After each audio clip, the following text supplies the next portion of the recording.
Hi, it's Peter Schiff. This is Friday, April 3rd, 2009.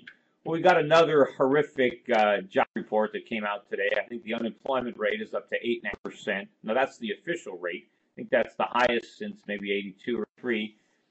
They're saying that we lost over 5 million jobs now since the beginning of 2008. And I think we've lost over 2 million jobs in calendar 2009. And of course, I don't even think this is telling the whole story. The unemployment rate is actually quite a bit higher than 0.5%. I think there are a lot of Americans who are working time who would much rather have full-time jobs. They're not counted as being unemployed. There are a lot of contractors. There are a lot of realtors who are unemployed. They're independent contractors. They're not making any money. No one's selling any houses, yet they don't count as being unemployed. And I think there are a lot of Americans, because of our labor laws, that now work as independent contractors, and so they can't be unemployed because they were never employed.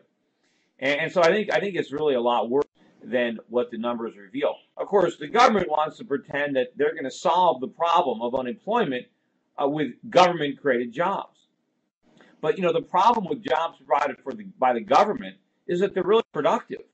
And in order to employ people at the government level, the government has to take resources from the private sector to support those jobs.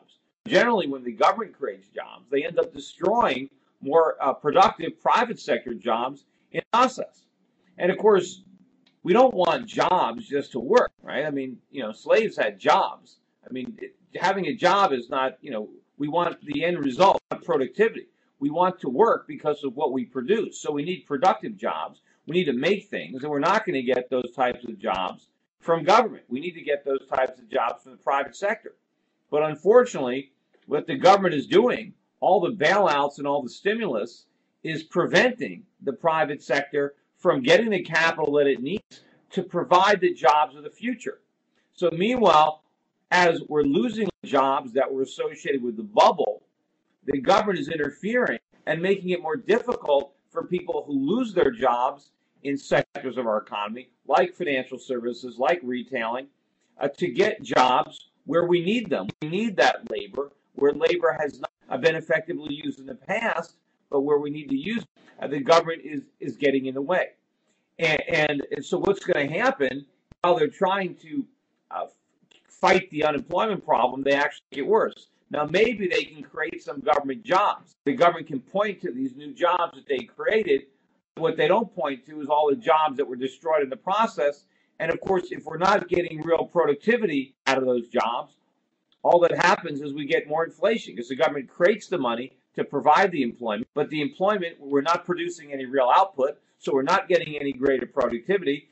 All we're doing is paying more for things that we're buying. And if you look at what happened again with the dollar today, the dollar continues to drift lower. The G20 meeting, I mean, they're making a big deal about all accomplished, but of course, they didn't really accomplish anything.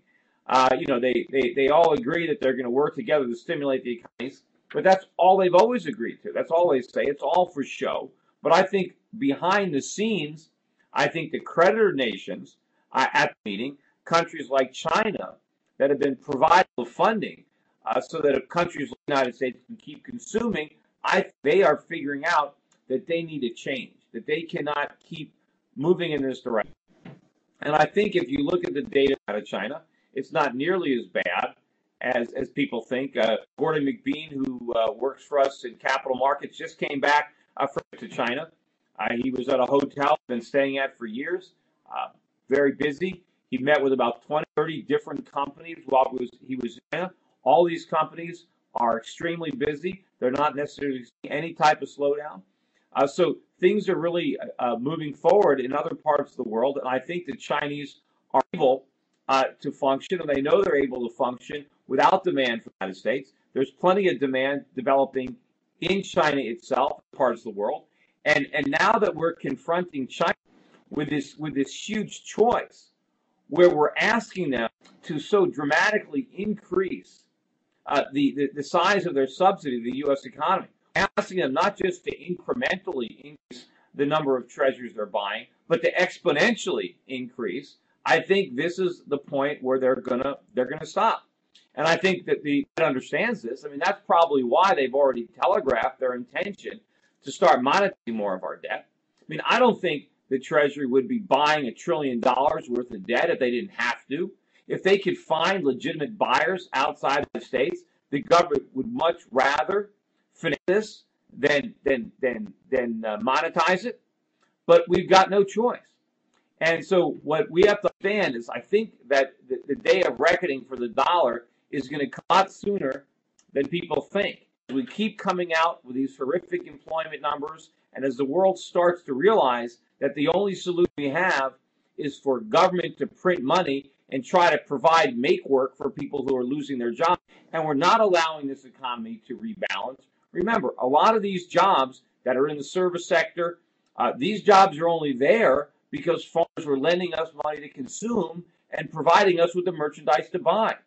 But as this phony economy collapses, as Americans realize they don't have the wealth anymore and they don't have the incomes and they can't keep buying, and all the industries that grew up around this dynamic are collapsing and people losing their jobs. And there's nothing to replace it because the government is not allowing capital to be reallocated to areas that would employ these people. And this is similar to what happened in the Great Depression. The government is making it impossible for people to get jobs, and so we're going to have more and more people who are unemployed. And of course, as we build in these social safety nets, we find more and more ways to subsidize people for not getting jobs. Then, of course, we get the moral hazard as well. Anyway, that's it for today. I'll be back again next week.